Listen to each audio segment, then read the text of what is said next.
नमस्कार, hornbill TV देख रहे हैं आप। मैं हूं आपके साथ विशाल कर। खबरों की शुरुआत करेंगे। देहरादून में बीजेपी चुनाव प्रबंधन समिति की बैठक का आयोजन किया गया, जिसमें बीजेपी प्रदेश प्रभारी दुष्यंत गौतम के साथ साथ बीजेपी प्रदेश अध्यक्ष महेंद्र भट्ट और चुनाव प्रबंधन समिति के कई पदाधिकारी कार्यकर्ता भी शामिल हुए। बैठक में लोकसभा चुनाव के नतीजे को लेकर चर्चा की गई, साथ ही किन क्षेत्रों में बेहतर प्रदर्शन किया गया और किस क्षेत्र में कम वोट पड़े, इस पर भी चर्चा की गई।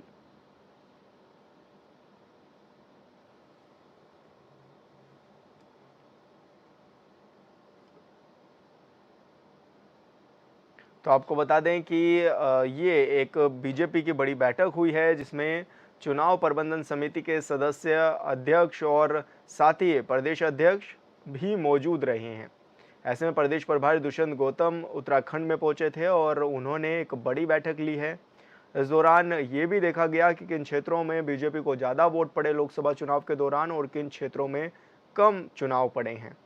ऐसे में और भी कई मुद्दों पर चर्चा की गई है और बीजेपी के प्रदेश प्रभारी दुष्यंत गौतम यहां पर पहुंचे हुए थे। इसी के साथ ही बीजेपी के जो प्रदेश अध्यक्ष है महेंद्र भट्ट, वो भी बैठक में शामिल हुए और चुनाव प्रबंधन समिति के जो सदस्य रहे वो भी इस बैठक में मौजूद रहे। और संवाददाता हिमांशु गौड़ फोन लाइन पर जुड़ गए हैं। हिमांशु, क्या कुछ ज्यादा जानकारी मिल रही है, क्या कुछ रहा बैठक में?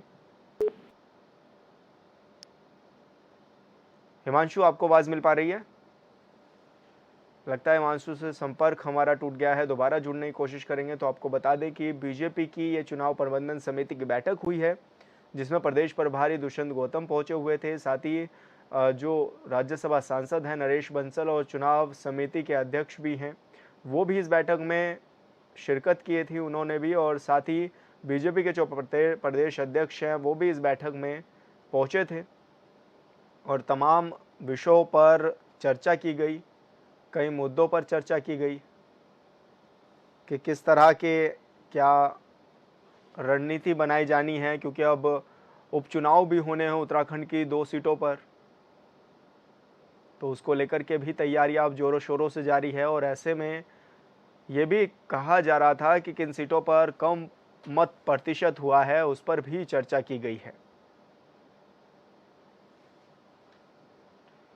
और हिमांशु गौड़ हमारे साथ जुड़ चुके हैं। हिमांशु, क्या कुछ ज्यादा जानकारी मिल पा रही है, क्या कुछ मुद्दों पर चर्चा हुई बीजेपी की बैठक में?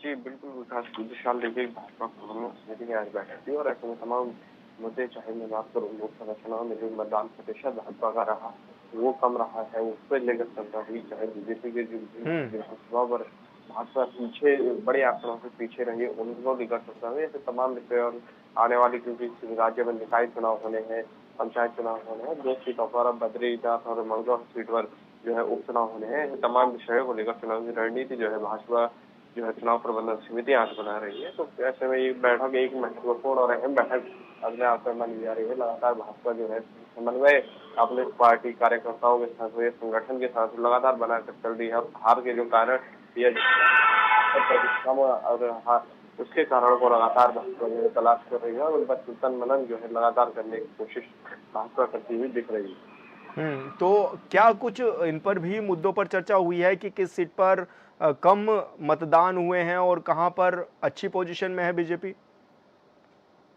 जिन सीटों पर भाजपा का जो मतदान प्रतिशत कम रहा उन सीटों पर लेकर चर्चा हुई है और उन सीटों पर संगठन को कैसे मजबूती दी जाए या संघ के साथ क्योंकि भाजपा की जो नाराजगी है वो स्पष्ट रूप से दिखे और संघ के साथ किस प्रकार से जो है भाजपा का तालमेल बनाया जाए, उसमें तमाम जो विषयों को लेकर चर्चा हुई और खास मतदान प्रतिशत जिन सीटों पर कम रहा उन सीटों को लेकर विशेषकर इस बैठक में अहम चर्चा हुई कि कैसे उस सीट पर जो है संगठन को मजबूती प्रदान की जाए। हिमांशु, क्योंकि उपचुनाव भी होने हैं 2 सीटों पर उत्तराखंड की, तो क्या वो भी मंथन किया गया है कि किस तरह से प्रदर्शन करना है, क्या कुछ मुद्दे रहेंगे, किस तरह से हमें जनता के बीच में जुड़ाव रखना है?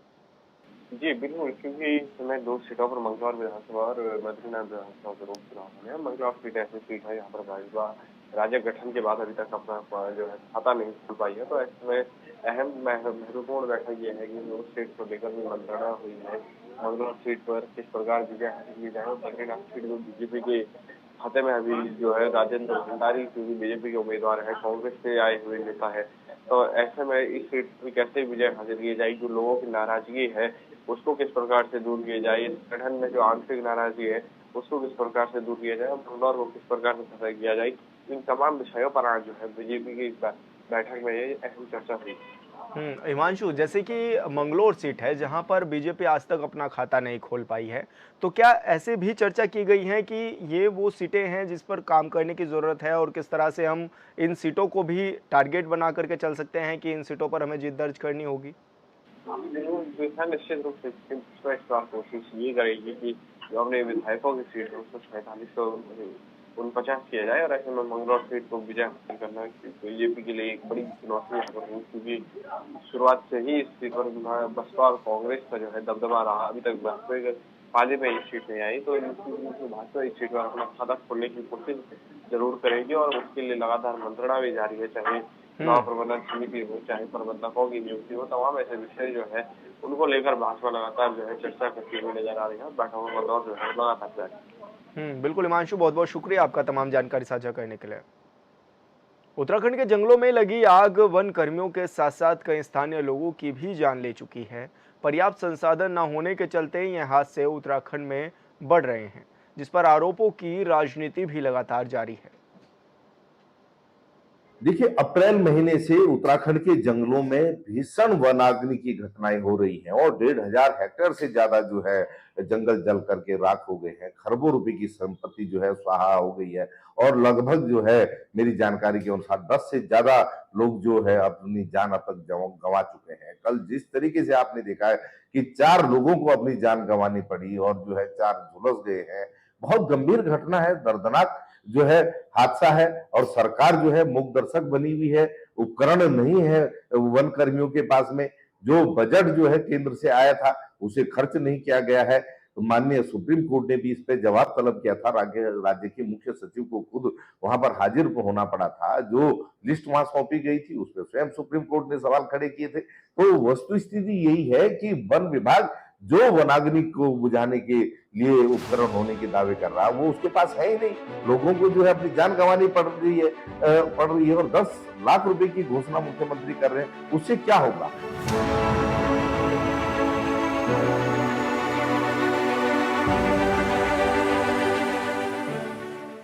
उत्तराखंड में इस साल वनाग्नि से अलग अलग जिलों में 10 लोगों की जान गई।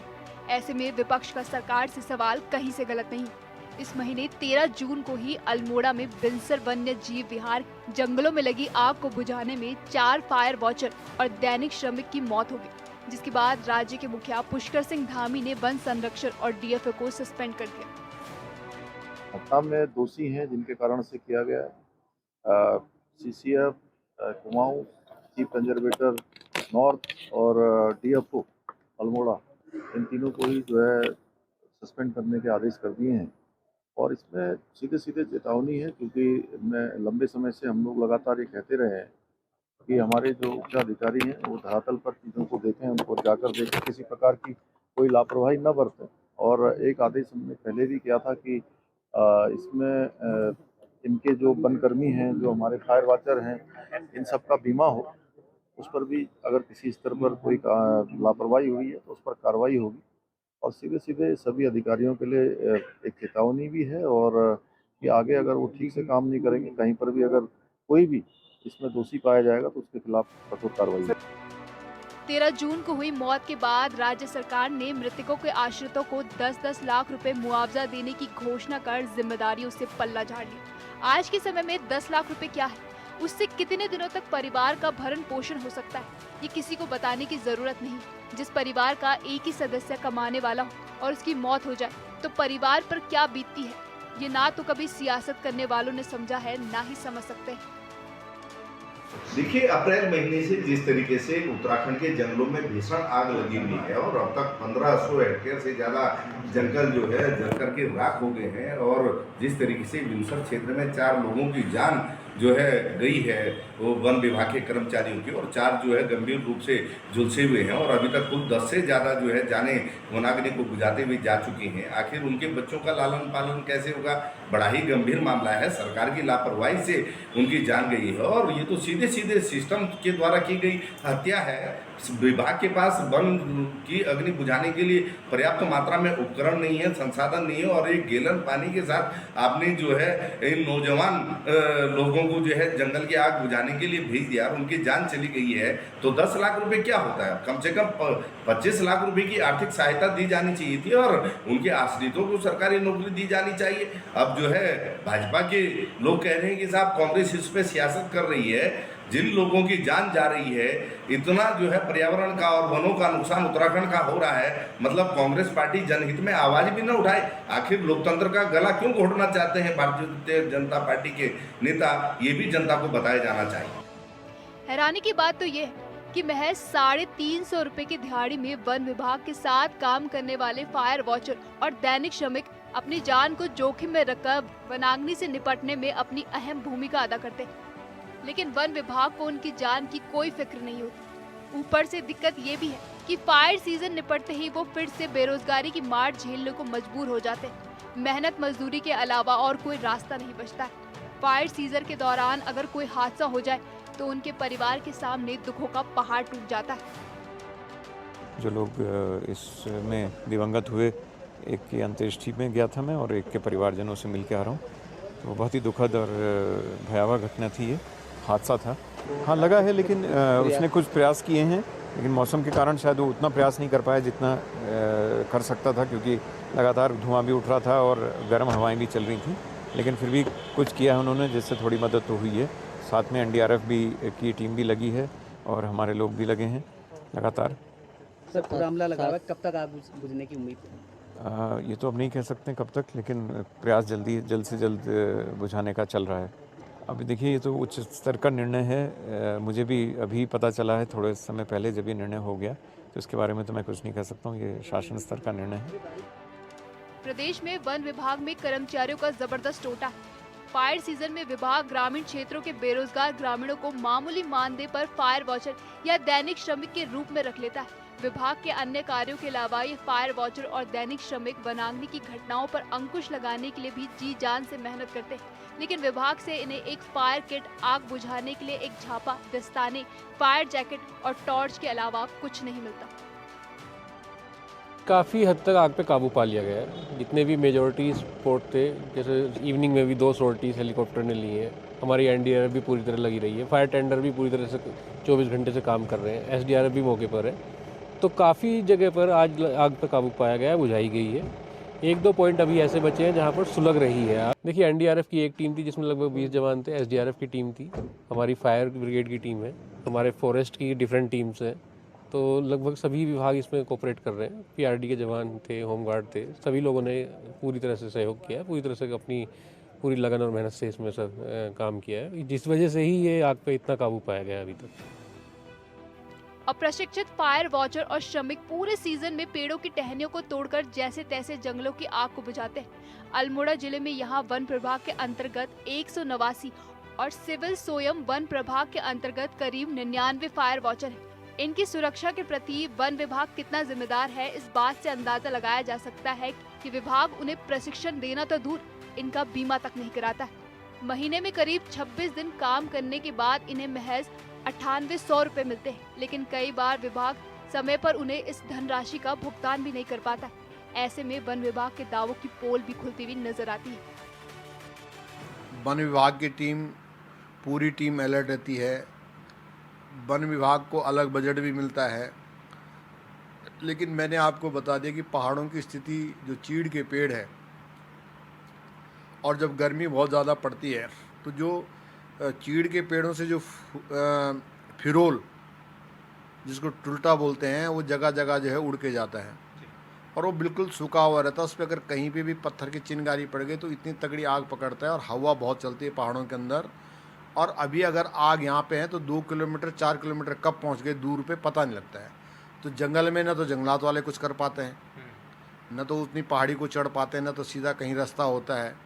तो वन विभाग भी अपनी तरफ से प्रयास करता है, पूरे लोगों को जागरूक करने का काम करता है, फिर भी आग लग जाती है। हमारा कहने का मतलब है कि गांव के आसपास जितने भी चीड़ के जंगल हैं और ये जो हमारे पर्यावरणविद थे स्वर्गीय सुंदरलाल बहुगुणा जी, उन्होंने भी इस प्रश्न को रखा कि चीड़ के जंगल गांव के आसपास साफ मतलब क्लियर कट होने चाहिए बस्ती की जगह, ताकि जो ये उससे जो फिरोल उड़ के आता उस पर आग न लगे।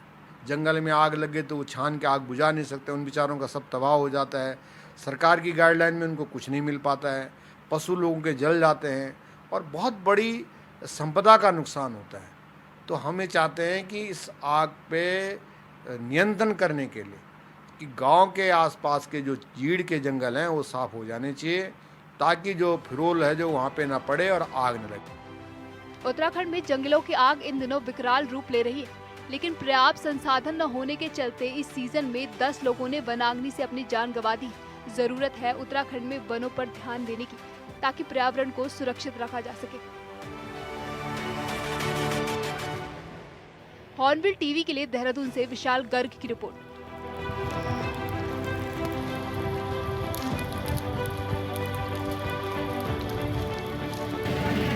चारधाम यात्रा जोरों शोरों से जारी है। ऐसे में बड़ी संख्या में तीर्थयात्री उत्तराखंड पहुंच रहे हैं। ऐसे में गंगोत्री धाम में भी बड़ी संख्या में यात्री पहुंच रहे हैं। यात्रियों को परेशानी ना हो, इसके लिए गंगोत्री विधायक सुरेश चौहान ने कड़े इंतजाम करने के अधिकारियों को दिशा निर्देश दिए हैं। राज्य में चल रही चारधाम यात्रा, वनाग्नि और उपचुनाव के संबंध में विधायक सुरेश चौहान से हॉर्नबिल टीवी ने खास बातचीत की है। गंगोत्री विधायक सुरेश सिंह चौहान जी हमारे साथ मौजूद हैं। सर, सबसे पहले तो आपसे ये जानना चाहेंगे कि लगातार 4 धामों में तीर्थयात्री बढ़ रहे हैं और ऐसे में गंगोत्री धाम में काफ़ी ज़्यादा पर्यटक पहुंचते हैं। किस तरह की व्यवस्थाएं आप लोगों के द्वारा की जा चुकी हैं अभी तक? देखिए, 4 धाम पे हमारे प्रदेश के यशस्वी मुख्यमंत्री यात्रा सीजन से पहले 4 धाम की लगातार मॉनिटरिंग करते हैं और हम लोग भी जनपद स्तर पर पूरी विधानसभा में सड़कों से लेके कि क्या स्थिति पानी की, बिजली की, लोगों को रहने की, लोगों को कोई असुविधा न हो, बीआरओ के साथ सारे अधिकारियों के साथ बैठकर लगातार विजिट भी करते हैं और लगातार मॉनिटरिंग भी करते हैं। अब इस समय लगातार ऐसा नहीं कि इस साल, हर साल लगातार यात्रा बढ़ रही है और हमारे पास लगातार संसाधन भी बढ़ रहे हैं। जहाँ पहले होटल बहुत कम होते थे, उसके 10 गुने पे होटल हैं। लोगों को रहने की पूरी पर्याप्त सुविधा है, कहीं भी कोई दिक्कत नहीं है। अब सिर्फ दिक्कत आती है कि जो हमारा उत्तरकाशी से पीछे 2 किलोमीटर बड़ेती चुंगी से और गंगोत्री तक का जो 100 किलोमीटर जो मार्ग है वो NH नहीं बन पाया। और NH न बनना क्योंकि जो हम आगे, जैसे हमारा पास एक प्लेस पड़ गया, पूरा पैच पड़ गया गंगनानी से लेके डबरानी तक, डबरानी के बाद फिर पड़ गया डबरानी से और सुक्की टॉप, और सुक्की टॉप होते झाला तक, फिर झाला के बाद पुल पार करके वहाँ से लेके हर्षिल तक। ये बहुत कंजेस्टेड मार्ग है और जब बड़ी बसें आती हैं तो क्या होता है कि न बस आगे जाती है न पीछे जाती है, इधर से बस इधर से बस, उससे बहुत बड़ा जाम लग जाता है। अगर सड़क सही हो जाए, नंबर 1, नंबर 2 डंपिंग, जो हमारे डंपिंग जोन बनेंगे, जो NH बनेगा, उसमें जगह जगह जो है पार्किंग की व्यवस्था और अच्छे छोटे छोटे ढाबे खोके, जो चाय पानी जो यात्रियों को असुविधा ना हो, ये बन जाए तो चारों धाम की यात्रा जो अभी चल रही है उससे भी 5 गुने आएगी, तब भी कहीं कोई दिक्कत नहीं आएगी। और सिर्फ हमारे पास यही बड़ी दिक्कत है कि उत्तरकाशी शहर में आए तो पार्किंग की दिक्कत, उससे आगे जाए तो कहीं पार्किंग नहीं है, पूरा कहीं भी गंगनानी में पार्किंग नहीं है, भटवाड़ी में पार्किंग नहीं है, गंगोत्री में पार्किंग है, लेकिन वो पार्किंग भी बहुत छोटी पड़ रही है। तो हमें इस समय जो ध्यान देने की ज़रूरत है, जो हमारे माननीय मुख्यमंत्री जी का जो विज़न है कि हम पार्किंग पे ध्यान दें, और जो हमारी NH की जो सड़क जो है पर्यावरण और इको सेंसिटिव जोन NGT के चक्कर में बार बार जो पर्यावरण में उसको जानबूझ के फंसा रहे हैं, जबकि वो बॉर्डर रोड है, जबकि उसका देश विदेश का तीर्थाटन वहाँ पे आता है। कई घटनाएं हो जाती, कई दुर्घटनाएं हो जाती हैं क्योंकि बहुत कंजेस्टेड रोड है, पहाड़ों की रोड हैं, तो वो सड़क चौड़ीकरण नहीं हो पा रहा है। और मुझे पूरा विश्वास है कि हमारी सरकार इस समय पूरा उस पर ध्यान फोकस करेगी। पूरी यात्रा में, चाहे वो महाराष्ट्र के थे, चाहे वो गुजरात के थे, चाहे वो आंध्रा के थे, जो भी आए थे, मेरी उन लोगों से मुलाकात होती थी और मैंने सब ने यही बात की कि सड़क जो है चौड़ीकरण, और अगर सड़क चौड़ीकरण हो गई, जगह जगह जो है पार्किंग की व्यवस्था हो गई, तो उत्तराखंड की यात्रा बहुत ही सुगम होगी, बहुत ही अच्छी होगी, बहुत ही जिसको कहते हैं पहले ही हमारा जो उत्तराखंड है वो बहुत खूबसूरत है, बहुत अच्छे अच्छे पहाड़ हैं, बहुत अच्छे अच्छे बुग्याल हैं, तमाम तीर्थाटन पर्यटन यहाँ पर आता है, तो उनको असुविधा ना हो तो वो सबसे पहले सड़क और पार्किंग। सर क्योंकि मानसून सीज़न भी अभी आने वाला है और ऐसे में सबसे बड़ी जो दिक्कतें आती हैं आपके क्षेत्र में वो भूस्खलन की समस्याएं आती हैं। ऐसे में क्या पहले से ही आपने मीटिंग लेना शुरू कर दिया है, अधिकारियों को निर्देशित करना शुरू कर दिया है?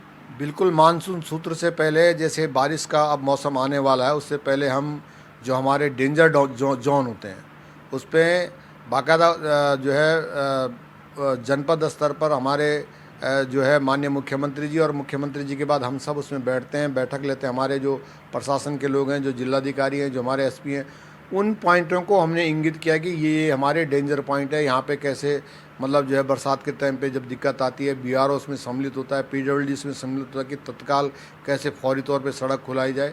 तो इसके लिए लगातार हम हमेशा प्रयास करते हैं। बहुत बड़ी कहीं ऐसी घटना हो गई तो वो नहीं हो सकती, उसके लिए भी तैयार रहते हैं। तो हमारी पूरी, चाहे हमारे एसडीआरएफ की टीम हो, एनडीआरएफ की टीम हो, पूरी टीमें इसके लिए बाकायदा हमेशा लगातार मॉनिटरिंग करते हैं और उसके पहले ही हम तैयारी करते हैं। सर गंगा का उद्गम क्षेत्र माना जाता है गंगोत्री को, और ऐसे में गंगोत्री में इसमें भी कई तरह की तस्वीरें आती हैं कि जहां पर पानी की कई बार किल्लत हो जाती है, गर्मी काफ़ी भीषण पड़ रही है। तो ऐसे में पानी की व्यवस्था प्रॉपर रहे उसके लिए क्या कुछ इंतज़ाम किए गए हैं? देखिए, उसके लिए भी पूरे इंतजाम हैं। पहाड़ों में ज़रूर गर्मी पड़ रही है और क्या होता है कि गांव की बात तो मैं कर रहा हूं कि भाई कोई स्रोत सूख गया तो उसके भी लिए लगातार हम प्रयासरत हैं। और हमने जैसे इस गर्मियों में जहाँ जहाँ दिक्कतें आती हैं उनको बाकायदा कलेक्ट करवाता हूँ। अभी भी सुबह लगातार मेरी जल संस्थान के अधिकारियों से फ़ोन पे लगातार वार्ता चल रही थी कि कहाँ पानी की कमी हो रही है, कहाँ कैसे उसकी व्यवस्था की जाए। तो इस तरह से यात्रा सीजन पे तो कहीं पानी की ऐसी कहीं कमी नहीं है कि मतलब, और उसकी व्यवस्था भी कर रखी है।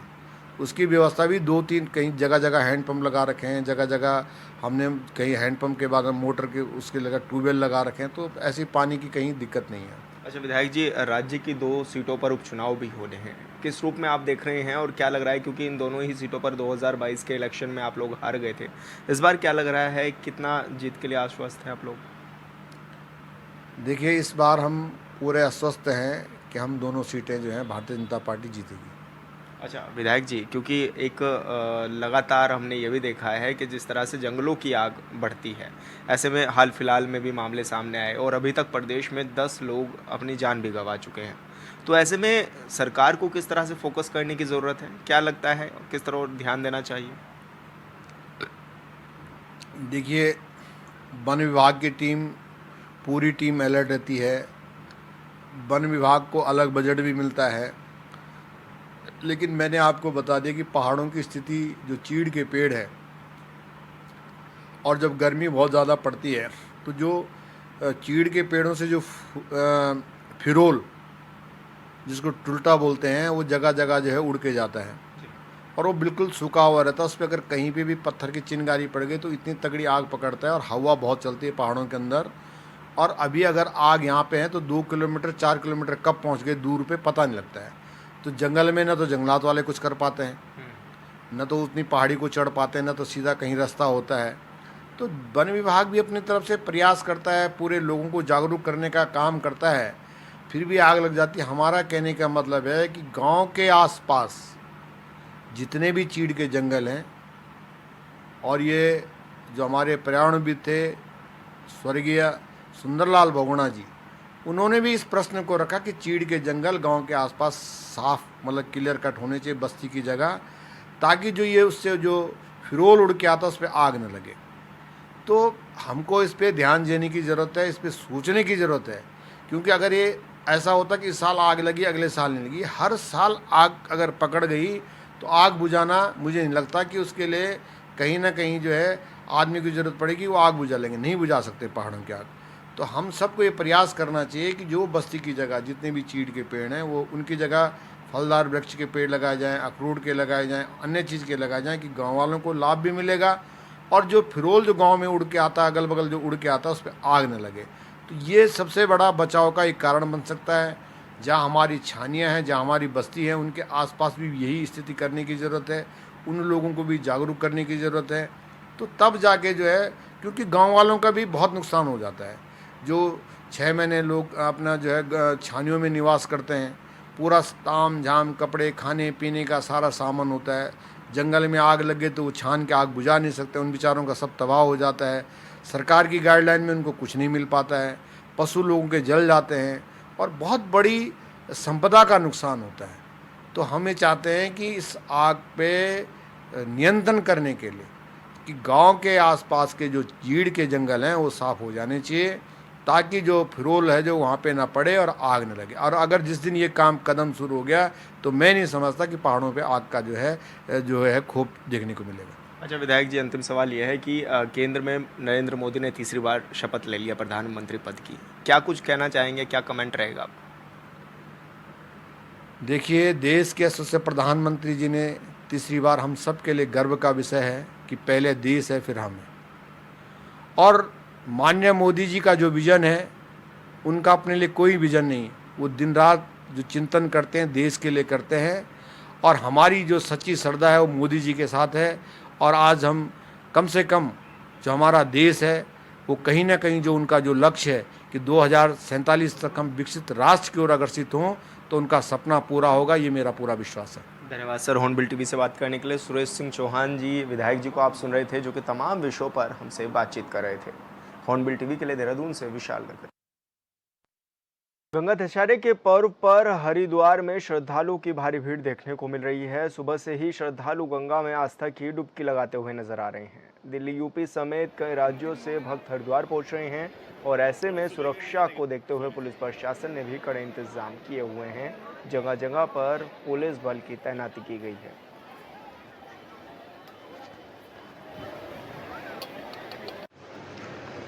इस बार जो गंगा दशहरा है वो 16 जून 2024 दिन रविवार को पड़ रहा है। ऐसा कहा जाता है कि भगवती गंगा का आज के दिन अवतरण हुआ था, और ऐसा कहा जाता है कि जो हमारे 10 प्रकार के पाप हैं, कायिक, वाचिक, मानसिक, 3 प्रकार के कायिक, 4 प्रकार के वाचिक और 3 प्रकार के मानसिक जो पाप हैं, जो व्यक्ति गंगा दशहरे के दिन गंगा में स्नान करता है, दान इत्यादि करता है, उस व्यक्तियों के इस प्रकार के 10 प्रकार के पाप का ह्रास हो जाता है, उन पापों से। और फिलहाल इस बुलेटिन में इतना ही। आप देखते रहिए हॉर्नबिल टीवी। नमस्कार।